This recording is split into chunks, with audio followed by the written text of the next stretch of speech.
நீங்க ஆதியாகமம் 16ஆம் அதிகாரத்தினுடைய 9வது வசனத்தை வாசிப்பீர்களே ஆனால், அப்பொழுது கர்த்தருடைய தூதனானவர், நீ உன் நாச்சியாரண்டைக்கு திரும்பி போய் அவள் கையின் கீழ் அடங்கி இரு. நீங்க 1வது வசனத்திலிருந்து வாசிக்கலாம். 16ஆம் அதிகாரம் 1வது வசனத்திலிருந்து. ஆபிரகாமுடைய மனைவியாகிய சாராய்க்கு பிள்ளை இல்லாதிருந்தது. எகிப்து தேசத்தாளாகிய ஆகார் என்னும் பேர் கொண்ட ஒரு அடிமை பெண் அவளுக்கு இருந்தாள். சாராய் ஆபிரகாமை நோக்கி, நான் பிள்ளை பெறாதபடி கர்த்தர் என் கற்பத்தை அடைத்திருக்கிறார், என் அடிமை பெண்ணோடே சேரும், ஒருவேளை அவளால் என் வீடு கட்டப்படும் என்றாள். சாராயின் வார்த்தைக்கு ஆபிரகாம் செவி கொடுத்தான். ஆபிரகாம் கானான் தேசத்திலே 10 வருஷம் குடியிருந்த பின்பு ஆபிரகாமின் மனைவியாகிய சாராய் எகிப்து தேசத்தாளாகிய தன் அடிமை பெண்ணாகிய ஆகாரை அழைத்து அவளை தன் புருஷனாகிய ஆபிரகாமுக்கு மறுமனையாட்டியாய் கொடுத்தாள்.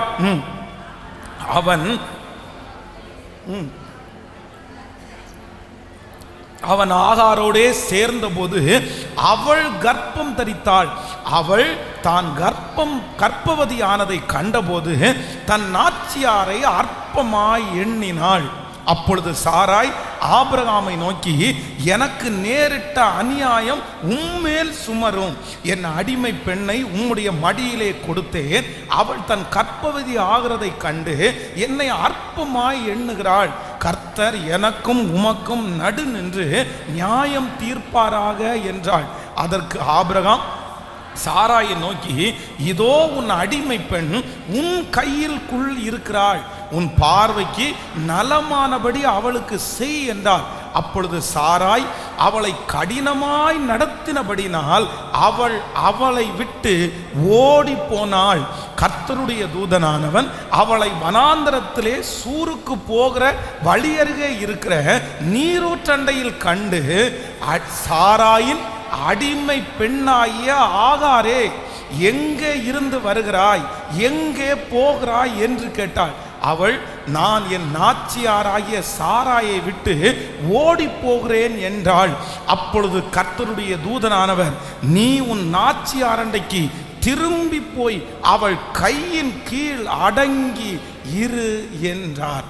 நல்லா கவனிங்க, ஒரு கர்ப்பிணி மற்ற ஒரு கூட இருக்கிற ஒரு சகோதரியினாலே ரொம்ப பாடுகளுக்குள்ளாய் உட்படுத்தப்படுகிறார். இங்க நடக்கிறது தெரியும்.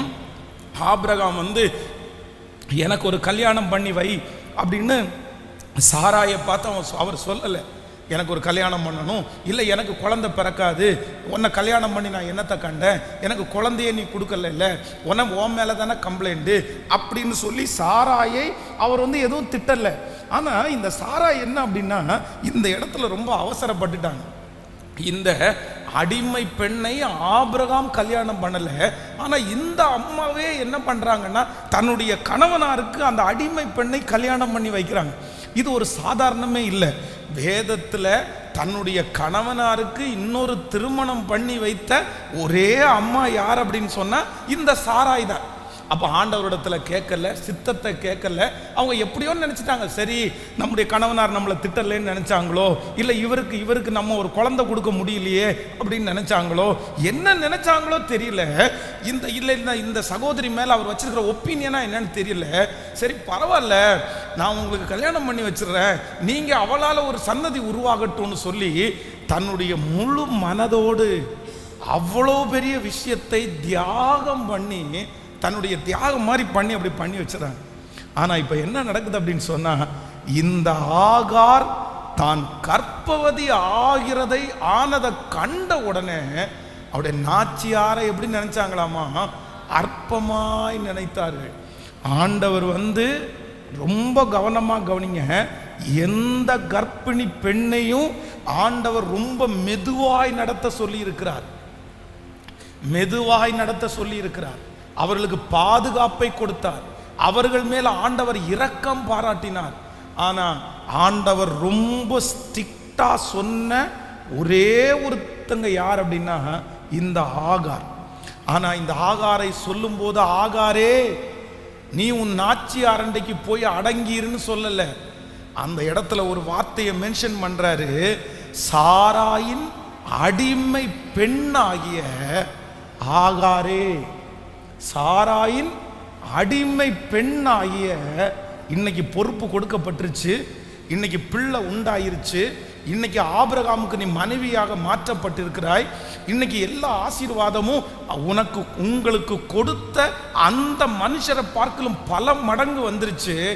ஆனா நீ எதை மறந்துடக்கூடாது அப்படின்னு சொன்னா, நீ ஆரம்பித்தது, நீ இன்று இந்த குழந்தையை உன்னுடைய வயிற்றிலே சுமந்திருந்தாலும் உன்னுடைய போஸ்டிங் என்ன அப்படின்னு சொன்னா, நீ சாராயின் அடிமை பெண்ணாகிய ஆகார்.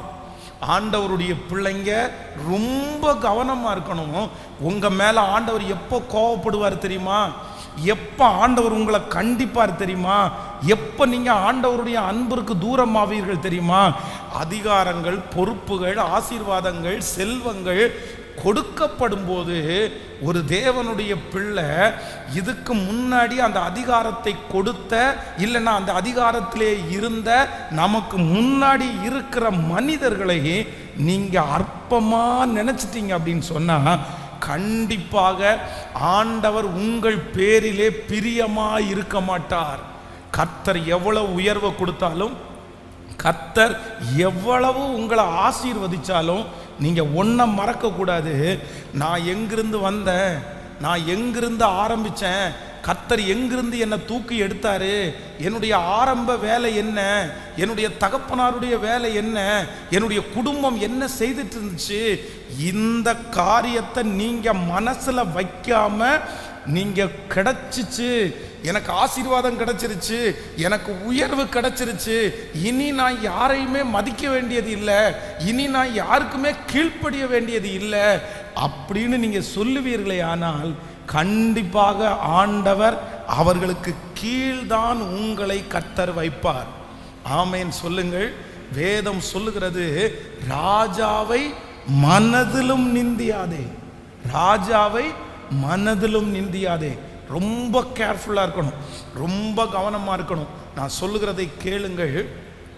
ஒரு மிக மிக நல்ல வாலிபன் அப்படின்னா அந்த ஊழியத்தில் ரொம்ப ஊழியம் செய்யணும்னு ஆசைப்படுகிறவன், தீமையை பார்த்தா அவனுக்கு பொறுக்காது, கஷ்டத்தை பார்த்தா பொறுக்காது. அப்போ நிறைய நேரத்தில் என்னிடத்துல வருவான். அப்போ நான் என்ன சொன்னேன் அப்படின்னு சொன்னா, எப்பா தீமையை பார்த்து பொறுக்காம இருக்கிறதுக்கு நம்ம ஒன்றும் கடவுள் கிடையாது, நம்ம ஜெபம் மட்டும்தான் பண்ண முடியும், அவர்களுக்கு விரோதமாக எதுவுமே பண்ண முடியாது. ஆனால் அவன் என்ன சொல்லுவான்னு தெரியுமா, இல்லை அதெல்லாம் ஒரு பெரிய ப்ராஜெக்ட், அந்த ப்ராஜெக்டை கர்த்தர் என் கையில் கொடுத்துருக்கிறாரு, நான் அதை முடிப்பேன்.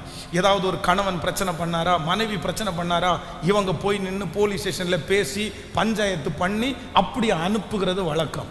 அப்போ ஒரு விஷயம் கோயம்புத்தூர்லே ஒரு பாஸ்டர் சம்திங், ஒரு ஊழியக்காரர் ஒரு சின்ன தவறு செய்தார் அப்படின்ற ஒரு நியூஸ் ஒன்று கிரியேட் ஆகுது.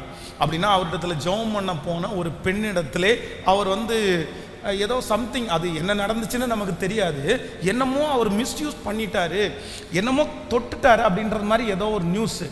அந்த பையனுக்கு எப்படி போச்சுன்னு தெரியல. உடனே அவன் ஒரு பெரிய ப்ராஜெக்டாக அதை எடுத்துட்டான். உடனே எனக்கு ஃபோன் பண்ணுனா, இந்த மாதிரி பாஸ்டர், ஆண்டவர் மறுபடியும் என் கையில் ஒரு ப்ராஜெக்டை கொடுத்துருக்குறாரு, ஒரு கலையை பிடுங்க வேண்டியது இருக்குது, என்ன பண்ணலாம் அப்படின்னு கேட்டார். அப்போ நான் என்ன சொன்னேன் அப்படின்னு சொன்னால், எப்பா இது நமக்கு வேலை அல்ல, நம்ம அவங்களுக்கு பேசலாம், ஏன் இப்படி பண்ணுனீங்கன்னு கேட்கலாம், இப்படி பண்ணக்கூடாதுன்னு சொல்லலாம், ஆனால் இன்னொருத்தரிடத்துல பனிஷ்மெண்ட் வாங்கி கொடுக்கறதுக்கு நம்ம போய் நிற்க வேண்டிய அவசியம் இல்லை, அதனால பார்த்து செய்யுங்க அப்படின்னு சொன்னேன். ஆனால் அவர் என்ன சொன்னார்னா, இல்லை என் கையில் கொடுத்துருக்கிற ப்ராஜெக்டை நான் முடிக்கலைன்னா எனக்கு தூக்கம் வராது அப்படின்னு சொன்னான். அவனுடைய தெரிந்த ஒரு RSS நண்பரிடத்துல அவங்க ஒரு டீம் அவனுக்கு தெரியும், அவனுடைய வீட்டுக்கு பக்கத்தில் இருக்கிற RSS டீம், அவங்களுக்கு ஃபோன் பண்ணி இந்த மாதிரி ஒருத்தர் பிரச்சனை பண்ணுறாரு வாங்க அப்படின்னு சொல்லி கூப்பிட்டு, இது நடந்த சம்பவம். அந்த டீமை வர சொல்லி அந்த பிள்ளை உண்மை சொல்லிச்சோ பொய் சொல்லிச்சோ என்னன்னே தெரியல, அந்த பிள்ளை நான் ப்ரேயர் பண்ண வந்தேன், அதனால அவர் இப்படி என்னை கை வச்சுட்டாரு, என்னமோ ஒன்று சொல்லிருச்சு. சொன்ன உடனே அவரை அரெஸ்ட் பண்ண வச்சு அவரை அவமானப்படுத்தி அவர் செய்தித்தாளெல்லாம் அவருடைய பேரை போட்டு அன்றைக்கு அவர் உடஞ்சி அப்படியே ஒன்றும் இல்லாமல் போயிடுச்சு. அந்த ஊழியம் நிறைய முடிஞ்சு போயிடுச்சு. ஆனால் இந்த மனுஷன் முடித்த உடனே அவனுக்கு ஒரு பெரிய பெருமை. பாருங்க, ஆண்டவர் எனக்கு கொடுத்த ப்ராஜெக்டை நான் முடிச்சிட்டேன், நான் வெட்கப்படுத்திட்டேன், நான் கேவலப்படுத்திட்டேன், நான் காமிச்சு கொடுத்துட்டேன், இனி யாருமே இப்படி பண்ண முடியாது, எல்லாருக்குமே பயம் உண்டாகும் அப்படின்னு ரொம்ப இதுவாக அவர் சொல்கிறார். அப்போ நான் சொன்னேன், இல்லை இது கரெக்டான வே மாதிரி எனக்கு தெரியல, உனக்குள்ளே இருந்து வழி நடத்துகிறவர் சரியான ஆவியானவரை எனக்கு தெரியல. அப்போ அது ஜாலியாக தான் சந்தோஷமாக போச்சு. கிட்டத்தட்ட ஒரு 7-8 ஆண்டுகள் இருக்கும். இன்னைக்கு அதே நபரை என்னுடைய கண்களிலே பார்க்கிறேன், அதே நபரை பார்க்கிறேன். அவருக்கு பிள்ளைகள் பிறந்துச்சு. ஆனால் அவருக்கு பிறந்த பிள்ளைகள் நான் இப்போ கூட காமிக்க முடியும், ஊமையாய் பிறந்துருச்சு, ஊமையாக பிறந்துருச்சு. சில ஆண்டுகள் தாண்டி அந்த எந்த நபர் அந்த தப்பை எனக்கு செஞ்சார் அப்படின்னு அந்த மனுஷனை மாட்டி கொடுத்தாங்களோ, அந்த பெண் இல்லை அவர் அப்படியெல்லாம் எதுவுமே பண்ணலை, என்கிட்ட காசு தான் நிறைய கேட்டார் அப்படின்னு அந்த புள்ள தன்னுடைய உண்மையை சொல்லிருச்சு. ஆனால் இன்று வரைக்கும் ஒவ்வொரு ஹாஸ்பிட்டலாக அவர் அலைஞ்சிட்டே இருக்கிறாரு. உண்மையிலே ஆண்டவருடைய பிள்ளைகளை இப்போ அவங்கள கொண்டு கூட முன்னாடி நான் நிறுத்த முடியும். அதனால் சில நேரங்களிலே நமக்கு அதிகாரம் இருக்கிறதற்காக, இல்லைன்னா மற்றவர்கள் நமக்கு எல்லாத்தையும் சாக்ரிஃபைஸ் பண்ணி கொடுக்கும்போது நம்ம வந்த நிலையை ஒரு நாள் நம்ம என்ன பண்ணிடக்கூடாதுன்னா மறந்துடவே கூடாது. ஹல்லேலூயா.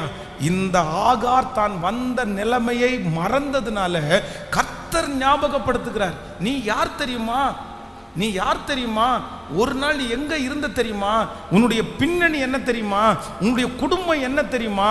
இந்த ஜெபத்திலே நன்றியை மறந்த, இந்த ஜெபத்திலே ஆண்டவரை மறந்த, இந்த ஜெபத்திலே பெருமையா இருக்கிற சிலரை பார்த்து ஆண்டவர் சொல்லுகிறாரு, அடிமை பெண் ஆகிய ஆகாரே நினைங்க. மற்றவங்களை கண்டிக்கிறதுக்கு முன்னாடி, ஸ்டிக் பண்ணுறதுக்கு முன்னாடி, போட்டு கொடுக்கறதுக்கு முன்னாடி, தீமையை நினைக்கிறதுக்கு முன்னாடி, எப்பொழுதும் என்னுடைய மனசில் நான் சேரில் உட்காரும்போது என் மனசில் என்ன இருக்கணும் தெரியுமா, என்ன ஆண்டவர் கொண்டு வந்த இடத்திற்காய் கர்த்தருக்கு ஸ்தோத்திரம். ஹல்லேலூயா. கைகளை அசைத்து ஒரு ஹல்லேலூயா சொல்லலாம். ஆண்டவர் இந்த ஆகாரை பார்த்து என்ன சொல்றார் அப்படின்னு சொன்னா, நீ அடங்கி இரு, நீ அடங்கி இரு, நீ அவசரப்படாத, நீ எழும்பி ஓடாத, நீ உன்னுடைய நான் பண்ணிட முடியும்னு நினைக்காத, நான் சாதிச்சிருவேன்னு நினைக்காத, நான் வளர்த்துருவேன்னு நினைக்காத, நான் இந்த பிள்ளைய சுகமாய் பெத்தெடுத்துருவேன்னு நினைக்காத. கர்த்தர் வழியிலே குறுக்காட்டி நீ அடங்கி இரு, அடங்கி இரு. இந்த ஜபத்தில் இருக்கிற யாரோ ஒருத்தருக்கு உங்களை சுற்றி இருக்கிற நபர்கள் உங்களை புஷ் பண்ணலாம். நீ வாழ்ந்துட முடியும், நீ இருந்துட முடியும், நீ ஜீவித்திர முடியும், நீ இந்த குழந்தைய பெத்தெடுத்துட முடியும், நீ இந்த குழந்தைய வளர்த்துற முடியும். உனக்கு ஆம்பளை பிள்ளை பிறந்திருக்குது, அவன் 10 வருஷத்துல உன்னை பார்த்துருவான், 8 வருஷத்துல உன்னை பார்த்துருவான். சுற்றி இருக்கிற யாராவது ஒருத்தர் சொல்லுகிறதை கேட்டு கர்த்தர் கொடுத்திருக்கிற அந்த நாட்களிலே அடங்கி இருக்காம என்னால முடியும்னு நினைச்சு நீங்கள் போவீர்களே ஆனால் உங்க வாழ்க்கையை யாராலும் தூக்கி எடுக்க முடியாது. பிரதர், சிஸ்டர், இந்த செய்தியை இன்னைக்கு மட்டும் இல்லை, உங்க காலம் முழுவதும் நீங்க ஞாபகம் வச்சுக்கணும். உங்க பிள்ளைகளுக்கும் நீங்க சொல்லி கொடுக்கணும். சில நாட்களிலே சத்துருக்கள் நம்மை கொட்டுவதற்கு கர்த்தர் அனுமதிச்சு வச்சிருப்பாரு. நம்மளை திட்டுற இடத்துல தான் கர்த்தர் வச்சிருப்பாரு, நம்மளை ஸ்டிக் பண்ற இடத்துல தான் கர்த்தர் வச்சிருப்பாரு.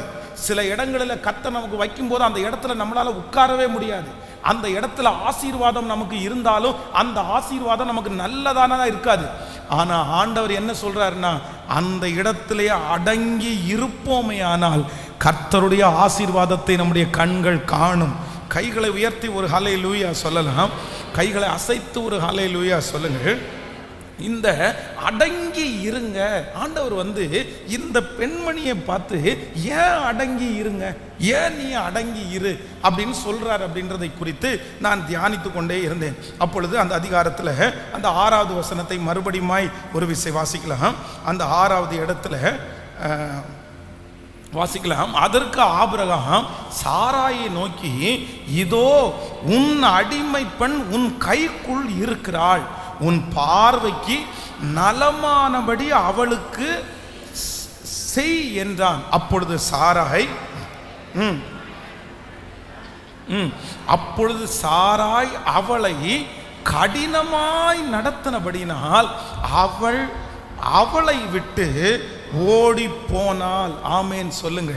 கர்த்தருடைய பிள்ளைகளே, நம்பர் 1, முதலாவதாக ஆண்டவர் இந்த சாராயை ஏன் அடங்கி இரு, நீ அமைதியா இருன்னு சொன்னார் அப்படின்னு சொன்னா, இந்த சாராயினுடைய மனசுல என்ன நினைக்கிறாங்கன்னா, இந்த ஆகாரை விட்டு ஆபிரகாமை விட்டு நம்ம போயிட்டோம்னா எல்லாமே சரியாயிரும்னு நினைக்கிறாங்க. நம்ம இந்த வீட்டில் இருக்கிற வரைக்கும் தான் கஷ்டம், நமக்கு இந்த வீட்டில் இருக்கிற வரைக்கும் தான் நமக்கு பாடுகள், இந்த வீட்டில் இருக்கிற வரைக்கும் தான் இந்த அம்மா நம்மளை வேதனைப்படுத்தும். ஆனால் இந்த வீட்டிலேருந்து வெளியே போயிட்டோம்னா நம்ம எப்படி வாழ்ந்துடலாம் சொல்லுங்க? சுதந்திரமாக வாழ்ந்துடலாம், சுதந்திரமாக வாழ்ந்துடலாம். நம்மளை யாருமே திட்டுறதுக்கு ஆள் இருக்க மாட்டாங்க, நம்மளை யாருமே கடினமாக நடத்த மாட்டாங்க. இவங்க கூட இருந்தால் தானே கடினமாக நடத்துவாங்க, இவங்க கூட இருந்தால் தானே ஸ்ட்ரிக்டாக நடத்துவாங்க. அப்போ அவங்க மனசுல இவர்களை விட்டு நான் போனால் நான் நல்லா இருப்பேன்னு நினைச்சாங்க. ஆனா ஆண்டவரை அடங்கி இருப்பதற்கு ஏன் சொல்றார் அப்படின்னு சொன்னா, இல்ல, நீ இருக்கிற இடம்தான் உனக்கு பாதுகாப்பே தவிர நீ இங்கிருந்து போன உடனே எல்லாம் சரியாகும்னு நினைக்கிற, கண்டிப்பா அது என்ன ஆகாது. சத்தமா சொல்லுங்க, பக்கத்தில் கையை பிடிச்சி சொல்லுங்க. சில இடத்தை விட்டு நீங்க போனீங்கன்னா சரியாகும்னு உங்க மனசு சொல்லும். சொல்லுங்க, சரியாகும்னு உங்க மனசு சொல்லும். ஆனா அதை விட பிரச்சனையா தான் வருமே தவிர கண்டிப்பா அது என்ன ஆகாது. சொல்லுங்க சத்தமா, கண்டிப்பா சரியாயிராது, கண்டிப்பா சரியாகாது. எத்தனையோ பேருடைய குடும்பத்தில் நான் பார்த்துருக்குறேன், வாலிப தம்பிங்க வாலிப தங்கச்சிங்க நிறைய நேரத்தில் ஏதாவது ஒரு வீட்டில் ஸ்ட்ரிக்டாக இருந்துட்டாங்கன்னா அவங்க மனசு என்ன செல்லு தெரியுமா? என்னை எங்கேயாவது கொண்டு போய் விடு, என்னை எங்கேயாவது கொண்டு போய் விடு, நான் போயிடுறேன், நான் போயிடுறேன். இப்போல்லாம் ரொம்ப குறைவு. ஃபஸ்ட்டெல்லாம் பார்த்தீங்க அப்படின்னா இந்த பிள்ளைகளுக்கு கோபம்னு ஒன்று வந்துருச்சுனாலே உடனே என்ன பண்ணிடுவாங்க, பெட்டியை ரெடி பண்ணிடுவாங்க, பெட்டியை தூக்கிடுவாங்க, ஜிப்பை போட்டு கிளம்பிடலாம், போகலாமா, நான் போகிறேன். எங்கப்பா போகிறேன்? எங்கேயோ போகிறேன். என்னப்பா பண்ணுவேன்? என்னமோ பண்ணுறேன். நான் தான் உழைச்சி சாப்பிடுவேன், நான் ஹோட்டலில் போய் கிளீனிங் வேலை பார்ப்பேன், நான் போய் சம்பாதிச்சிருவேன், எனக்கு 500 ரூபா கிடைக்காதா? நான் வீட்டை விட்டு போயிட்டோன்னா எல்லாம். ஆனால் ஒன்று நினைத்து கொள்ளுங்கள், நீங்கள் சில இடத்துல அடங்கி இருக்காம வெளியே போனால் சரியாயிரும்னு நினைப்பீங்க. ஆனால் இல்லை இல்லை, இதை விட உங்களுக்கு என்னவா இருக்கும் தெரியுமா? சொல்லுங்க. இளைய குமாரன் தன் தகப்பனாரை விட்டு போயிட்டேன்னா நல்லா இருந்துருவேன், எனக்குரிய பங்கை கொடுங்க, எனக்குரிய சொத்தை கொடுங்க, எனக்குரிய உடம்பை எனக்கு கொடுங்க, நான் போறேன், நான் வாழ்ந்துருவேன், நான் ஜீவிச்சிருவேன். எனக்கு எத்தனை ஃப்ரெண்ட்ஸ் இருக்காங்க தெரியுமா?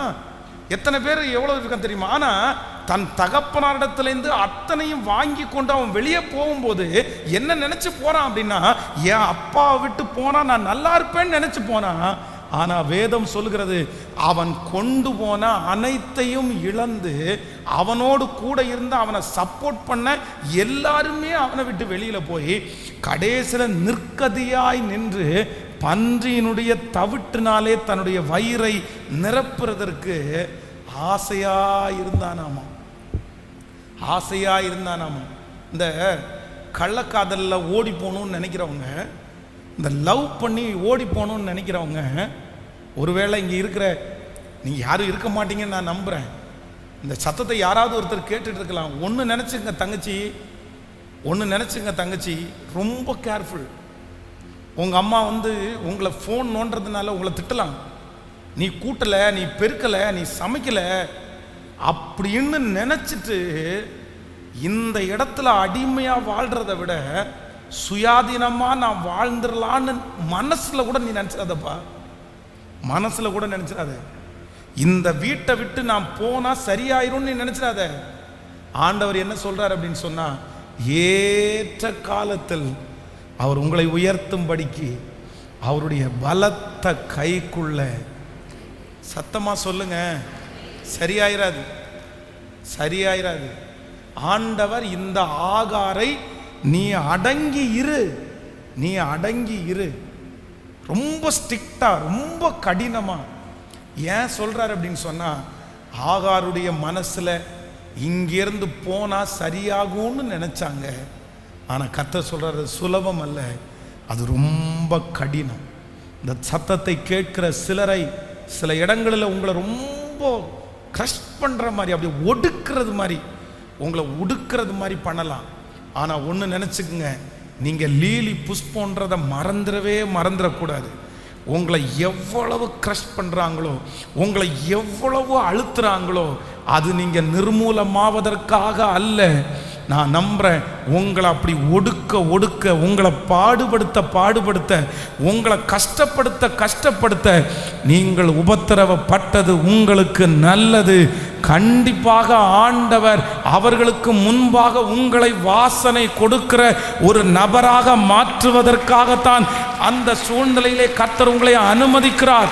அந்த இடத்துல அடங்கி இருங்கள், அந்த இடத்துல அமைதியா இருங்கள்.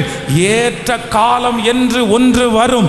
கர்த்தரே உங்களை அந்த இடத்திலிருந்து தூக்குவார், கர்த்தரே உங்களை அந்த இடத்திலே அலங்கரிப்பார், கர்த்தரே அந்த இடத்துல உங்க வார்த்தைக்கென்று ஒரு மரியாதையை கர்த்தர் உங்களுக்கு உண்டு பண்ணுவார்.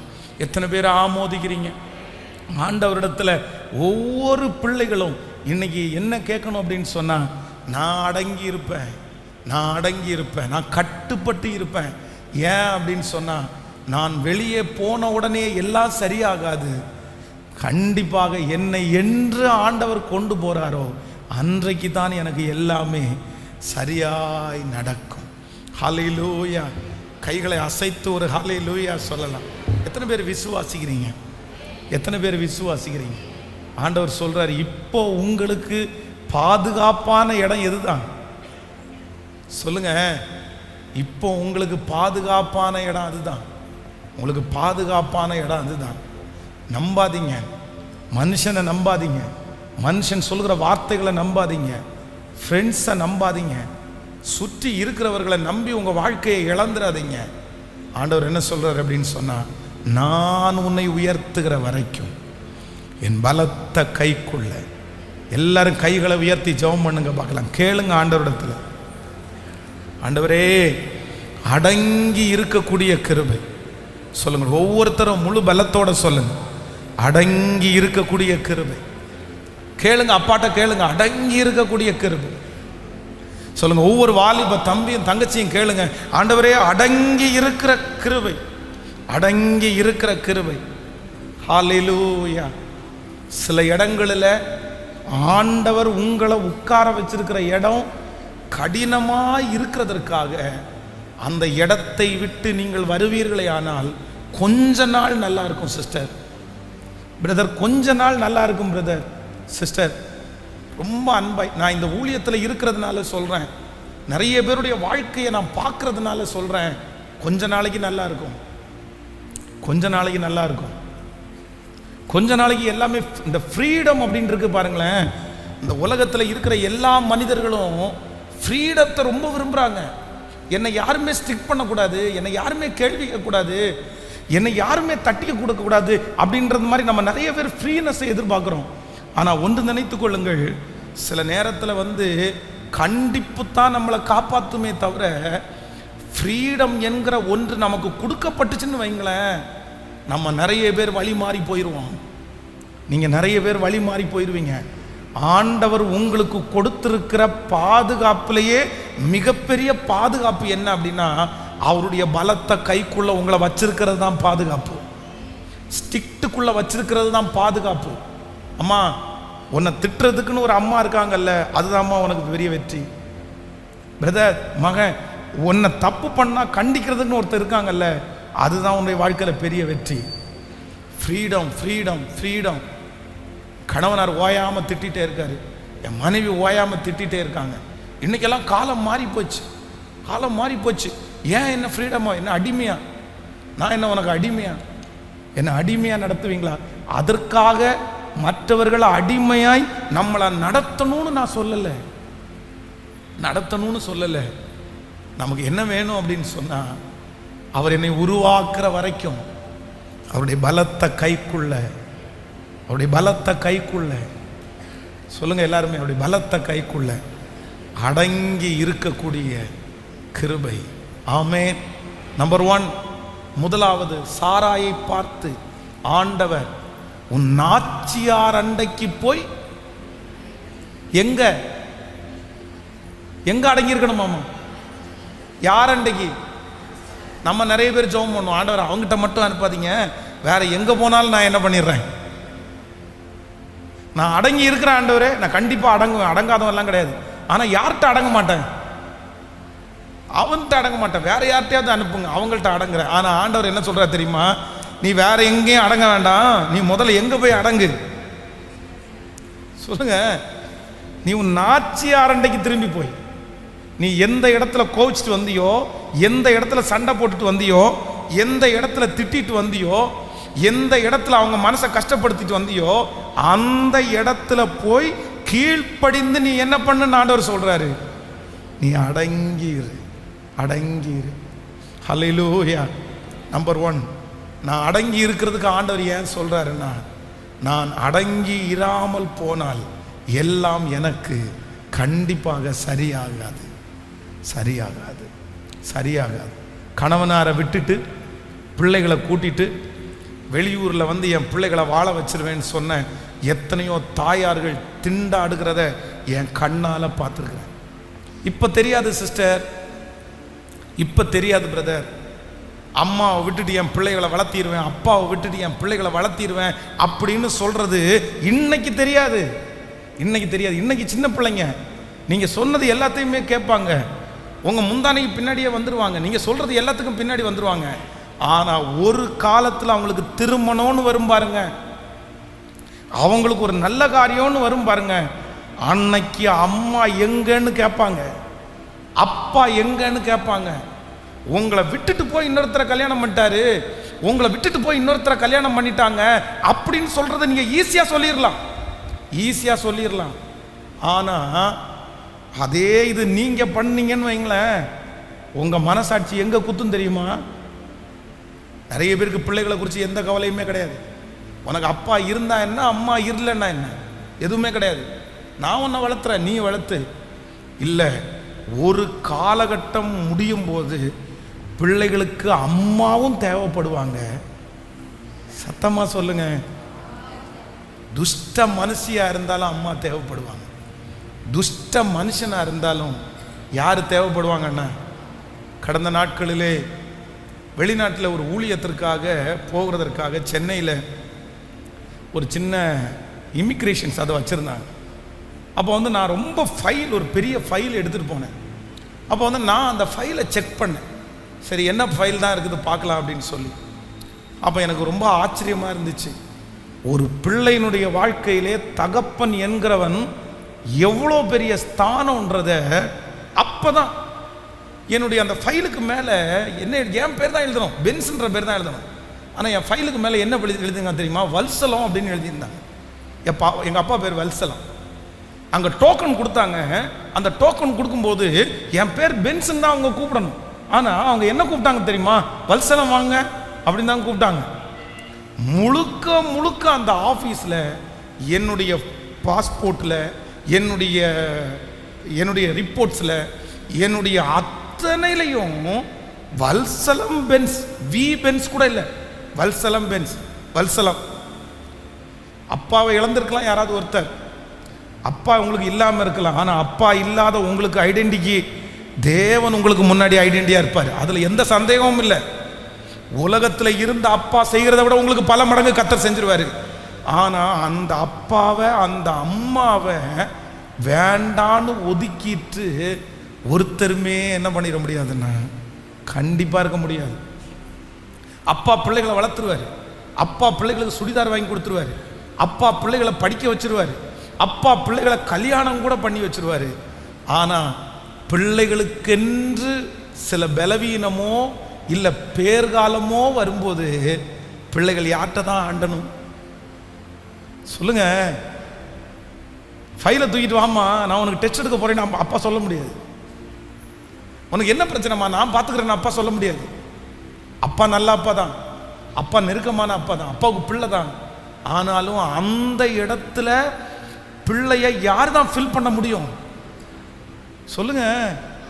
அந்த இடத்துல பிள்ளைக்கு யார் தான் ஆறுதல்? அந்த இடத்துல பிள்ளைக்கு யார் தான் தேர்தல்? அம்மான்ற ஒருத்தங்க தான் அந்த இடத்துல தேர்தலாக இருக்க முடியும். ஸோ நம்பர் 1, யாரோ ஒருத்தர் இடத்துல ஆண்டவர் பேசுறாரு, யாரோ ஒருத்தர் இடத்துல பேசுறாரு. இந்த இடத்த விட்டு நான் போயிட்டேன்னா சரியாயிரும், இந்த இடத்த விட்டு போயிட்டேன்னா நான் சரியாயிரும். இவன் ஓவரா இந்த மேனேஜர் திட்டிட்டு இருக்கிறான் மனசுல நினைக்கிறீங்களா? இந்த இடத்த விட்டு நான் போயிடுவேன். ஆண்டவர் சொல்லுகிறார், நீ அடங்கி இரு, நானே ஒரு நாள் உன்னை அந்த இடத்திலிருந்து கொண்டு போவேன். கர்த்தர் கொண்டு போவார், கர்த்தர் தூக்கி எடுப்பார், கர்த்தர் மாற்று வழியை கட்டளையிடுவார், கர்த்தர் அதை விட ஒரு இடத்துல கர்த்தர் கொண்டு போவார். ஆண்டவரா அந்த இடத்திலிருந்து உங்களை எடுக்கும் போது கண்டிப்பா நம்புறேன், நீங்க இருக்கிற இடத்தை விட பல மடங்கு ஆசீர்வாதமான இடத்திற்கு ஆண்டவர் உங்களை கொண்டு போவார் என்கிறதுல எந்த சந்தேகமும் இல்லை. அது வரைக்கும் அவருடைய பலத்த கைக்குள், அவருடைய பலத்த கைக்குள் அடங்கி இருங்கள். கைகளை அசைத்து ஒரு ஹல்லேலூயா சொல். நம்பர் 2, இரண்டாவதாக அந்த 6வது வசனத்திலிருந்து மறுபடியும் வாசிக்கலாம். அதற்கு ஆபிரகாம் சாராயை நோக்கி, இதோ உன் அடிமை பெண் உன் கைக்குள் இருக்கிறாள், உன் பார்வைக்கு நலமானபடி அவளுக்கு செய் என்றார். அப்பொழுது சாராய் அவளை கடினமாய் நடத்தினபடினால் அவளை விட்டு ஓடி போனாள். கர்த்தருடைய தூதனானவன் அவளை வனாந்திரத்திலே சந்தித்து சூருக்கு போகிற வழி அருகே இருக்கிற நீரூற்றண்டையிலே கண்டு, சாராயின் அடிமை பெண்ணாகிய ஆகாரே, நீ எங்கே இருந்து வருகிறாய், எங்கே போகிறாய் என்று கேட்டால், அவள் நான் என் நாச்சியாராகிய சாராயை விட்டு ஓடி போகிறேன் என்றான். அப்பொழுது கர்த்தருடைய தூதனானவர், நீ உன் நாச்சியார் அண்டைக்கு திரும்பி போய் அவள் கையின் கீழ் அடங்கி இரு என்றார். அடுத்த வசனத்தை கூட வாசிக்கலாம். பின்னும் கர்த்தருடைய தூதனானவர் அவளை நோக்கி, உன் சன்னதி மிகவும் பெருக பண்ணுவேன், அது பெருகி எண்ணி முடியாததா இருக்கும் என்றார். நல்லா கவனிச்சுக்கோங்க, இந்த தூதனானவன் நீ உன்னுடைய நாச்சியார் அண்டையிலே போய் அடங்கி இரு. என்ன காரணம்னா, நம்பர் 1, முதல் ரீசன் என்ன அப்படின்னு சொன்னா, நீ போன உடனே எல்லாமே என்ன பண்ணிராரு, மாறிராது, அதனால நீ அடங்கி இரு அப்படின்னு தூதன் சொல்லுகிறார். நம்பர் 2, ரெண்டாவதாக நீ ஏன் உன்னுடைய நாச்சியார் அண்டையிலே அடங்கி இருக்கணும் அப்படின்னா, உன்னிடத்திலே பிறக்க போகிற பிள்ளை சாதாரணமான பிள்ளைன்னு நினைக்காதீங்க. அந்த பிள்ளையை நான் மிகவும் பெருக பண்ணுவேன், அதனுடைய சன்னதி எண்ணி முடியாததா இருக்கும். அப்படின்னா ஆண்டவர் என்ன சொல்றாரு அப்படின்னு சொன்னா, உன்னுடைய வயிற்றுல கொடுத்திருக்கிற அந்த குழந்தைய குறித்து நான் ஒரு பெரிய விஷன் வச்சிருக்கிறேன், ஒரு பெரிய திட்டத்தை வச்சிருக்கிறேன். ஸோ அந்த திட்டத்தை நிறைவேற்றுவதற்கு இன்னும் காலதாமதமாகும். நான் உன்னை ஆயத்தமாக்கி முடியல, உன்னை ஆயத்தமாக்கி முடிச்சதற்கு பிறகு நானே அந்த இடத்திலிருந்து உன்னை கொண்டு போவேன் என்று கர்த்தர் வாக்கு கொடுக்கிறார். நம்பர் 2, இரண்டாவதாக இந்த ஜபத்தில் இருக்கிற இந்த சத்தத்தை கேட்கிற நிறைய பேரிடத்துல ஆண்டவர், மகளே நீ அடங்கி இரு, மகனே நீ அடங்கி இரு. ஆண்டவரே நான் ஏன் அடங்கி இருக்கணும், இத்தனை வருஷம் நான் அடங்கி இருந்தது பத்தாதா, இவ்வளவு வருஷம் நான் அமைதியா இருந்தது பத்தாதா? கர்த்தர் என்ன சொல்றார் அப்படின்னு சொன்னா, உன்னை நான் இன்னும் ஆயத்தமாகி முடியல, நான் உன்னை ஆயத்தமாகி முடிஞ்சதற்கு பிறகு அதே இடத்திலிருந்து நான் உன்னை எடுப்பேன், நான் உன்னை வெற்றி சிறக்க பண்ணுவேன் என்று கர்த்தர் சொல்லுகிறார். ஆயத்தமாகி முடிகிறத வரைக்கும் அடங்கி இருங்க. சில நேரத்தில் நம்ம ஆயத்தம் ஆயிட்டோன்னு நினைப்போம், ஆனால் ஆண்டவருடைய ப்ராசஸ் முடிகிறதுக்கு என்ன ஆகும் சொல்லுங்க? ரொம்ப டைம் ஆகும். உங்க நிறைய பேர் அம்மாங்க நிறைய பேர் இருக்கிறீங்க, உங்களுக்கு தெரியும். நீங்கள் வீட்டில் சில நேரத்தில் சிக்கனையோ மட்டனையோ பொரிச்சிட்டு இருந்தா இந்த சின்ன பிள்ளைகளுக்கு மனசுக்குள்ளே என்ன சொல்ல தெரியுமா? எடு மம்மி, எடுங்க மம்மி, எடுங்க மம்மி. எங்கே வந்து இன்னும் வேகலையா? இவ்வளோ நேரம் எண்ணெய்க்குள்ளே போடணுமா? பாருங்க அது சிவப்பாயிருச்சு, பாருங்க அது கருப்பாயிருச்சு. ஆனால் அம்மா என்ன சொல்லுவாங்க தெரியுமா? போய் உட்கார்றா கொஞ்ச நேரம், போய் உட்காருங்க கொஞ்ச நேரம், எனக்கு எப்போ வேகும்னு எனக்கு கேட்கல.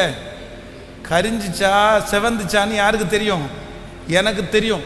என்ன மம்மி, பார்த்தா சிக்கனை நீங்கள் எண்ணெய்க்குள்ளே போட்ட உடனே அது எப்படி தான் தெரியும் அப்படின்னா, போட்ட 2 நிமிஷத்தில் அது சில்லி சிக்கனை தான் நம்முடைய கண்ணுக்கு தெரியும். ஆனால் வெளியே வெந்திருக்கும், உள்ள வேகிறதுக்கு பிள்ளைக்கு தெரியாது. உள்ள எப்போ வேகணும்னு யாருக்கு தான் தெரியும்? செய்கிற அம்மாவுக்கு மட்டும்தான் தெரியும்.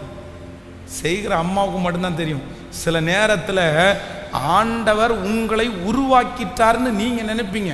இன்னுமா உருவாக்க போறாரு?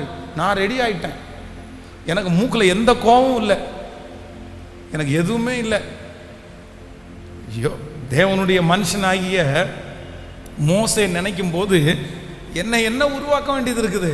நான் ஆண்டவர் என்ன உருவாக்கிட்டாருன்னு நினைச்சேன்.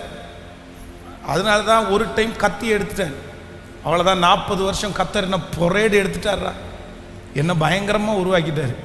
ஆனால் அவ்வளோ தூரம் 40 வருஷம் உருவாக்கி கர்த்தரே ஊழியத்தை குறித்து கொண்டு வந்த அந்த மனுஷன் ஒரு டைம் திடீர்னு கோவம் வந்து கண்மலையை பார்த்து பேசுன்னு சொன்னோன்னே கண்மலையை பார்த்து ஓங்கி சொல்லுங்களேன். 40 வருஷம் உருவாக்குன ஆளுக்கே இந்த கதின்னா 4 வருஷம் உருவாக்குன ஆளுக்கு எந்த கதின்னு நீங்கள் பாருங்கள். நமக்கு நிறைய பேருக்கு 2 வருஷம் போன உடனே பா எவ்வளோ கஷ்டப்பட்டேன் தெரியுமா, எவ்வளோ பெரிய பிரச்சனை தெரியுமா. 2 years brother, 2 years brother, 3 years brother, 7 years brother. இன்னும் மாறலையே, இன்னும் மாறலையே. ஆண்டவர் சொல்கிறார், நீங்கள் அடங்கிருங்க, நீங்கள் அடங்கிருங்க. ஏற்ற காலத்தில் நான் உன்னை உயர்த்த வேண்டியது இருக்குது, நீ இன்னும் உருவாக்கப்பட வேண்டியது. ஹல்லேலூயா. இன்னைக்கு ஒரு தீர்மானம் எடுக்கிறேன், நான் அடங்கியிருப்பேன். என்னை கர்த்தர் உருவாக்குற வரைக்கும், என்னை பொன்னாக விளங்க பண்ணுகிற வரைக்கும் எனக்கு அடங்கி இருக்கக்கூடிய கிருபை. எத்தனை பேர் ஆமோதிக்கிறீர்கள்? ஏற்ற காலத்தில் அவர் உங்களை உயர்த்தும்படிக்கு அவருடைய பலத்த கைக்குள், அவருடைய பலத்த கைக்குள், அவருடைய பலத்த கைக்குள், அவருடைய பலத்த கைக்குள். ஹல்லேலூயா. கையை உள்ள வச்சுட்டு ஆண்டவர் உங்களை கையை மூடிட்டாருன்னா அவருடைய கையை திரும்ப என்ன பண்ண முடியாதுன்னா நம்மளால.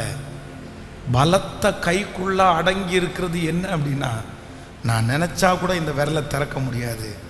அதனால எப்போ கையை திறக்கிறாரோ அப்பதான் நான் வெளியே போக முடியுன்ற உணர்வோடு உட்கார்ந்துட்டு இருக்கிறது தான் அவருடைய பலத்த கைக்குள்ள அடங்கி இருக்கிறது.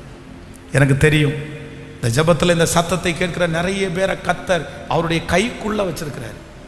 கர்த்தர் கைக்குள்ள வச்சிருக்கிறார், கர்த்தர் கைக்குள்ள வச்சிருக்கிறார். உங்களுடைய இஷ்டம் போல எதையுமே பண்ண முடியல, நீங்க ஆசைப்பட்டது மாதிரி எதுவுமே செய்ய முடியல. ஆனா ஆண்டவர் சொல்றார், ஏற்ற காலம் என்று ஒன்று வரும், அன்று நான் உன்னை எல்லாருடைய கண்களுக்கு முன்பாகவும் உங்களை நான் மேன்மைப்படுத்துவேன். நம்புறவங்க அப்படியே எழும்பி தேவ சமூகத்தில் நின்று ஏற்ற காலத்தில், ஏற்ற காலத்தில் அவர் உங்களை உயர்த்தும்படிக்கு, ஏற்ற காலத்தில் அவர் உங்களை உயர்த்தும்படிக்கு அவருடைய பலத்த கைக்குள்ள, அவருடைய பலத்த கைக்குள்ள அடங்கி இருக்கக்கூடிய கிருபையை நமக்கு தருகிற நல்ல தேவன், தருகிற நல்ல தேவன். கைகளை எல்லாரும் உயர்த்தி சொல்லுங்க, ஆண்டவரே நான் அடங்கி இருக்கக்கூடிய கிருபை எனக்கு தாரும் என்று கேளுங்க. ஹல்லேலூயா, ஹல்லேலூயா, ஹல்லேலூயா. கைகளை உயர்த்தி ஒவ்வொருத்தரும் சொல்லுங்க, ஆண்டவரே நீர் அந்த காரியத்தை செய்கிற வரை, நீர் அந்த அற்புதத்தை செய்கிற வரை அடங்கி இருக்கக்கூடிய ஒரு கிருபை எனக்கு உண்டாகட்டும், அடங்கி இருக்கக்கூடிய ஒரு கிருபை எனக்கு உண்டாகட்டும், அடங்கி இருக்கக்கூடிய ஒரு கிருபை எனக்கு உண்டாகட்டும். ஆமென். சமயம் ரொம்ப குறைவாக இருக்கிறதுனால இந்த ஃபர்ஸ்ட் சர்வீஸில் உங்களுக்கு இந்த செய்தியை ஃபுல்ஃபில்லாக 3 அந்த விஷயத்தையும் சொல்ல முடியல.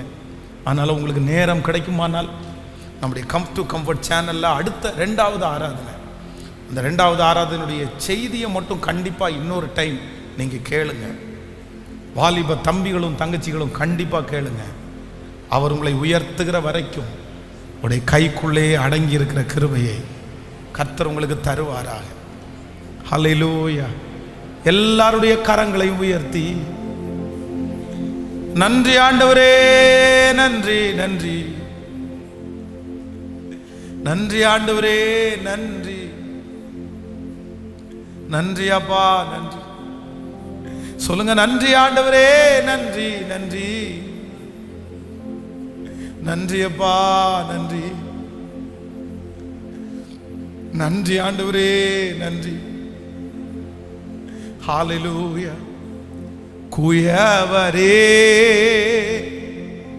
குயவரே பாடைப்பின் காரணரே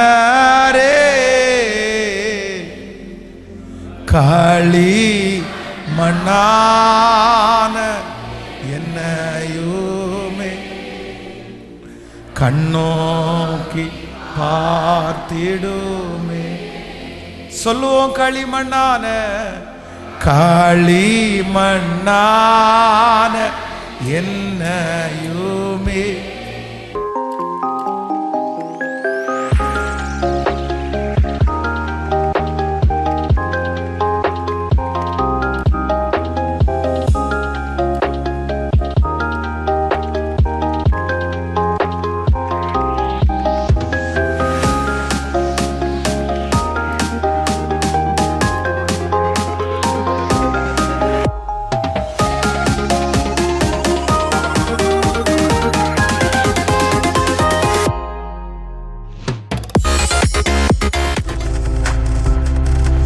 நீங்கள் பார்த்துக் கொண்டிருப்பது உங்கள் ஜாய் டிவி. உங்கள் துக்கம் சந்தோஷமாய் மாறும்.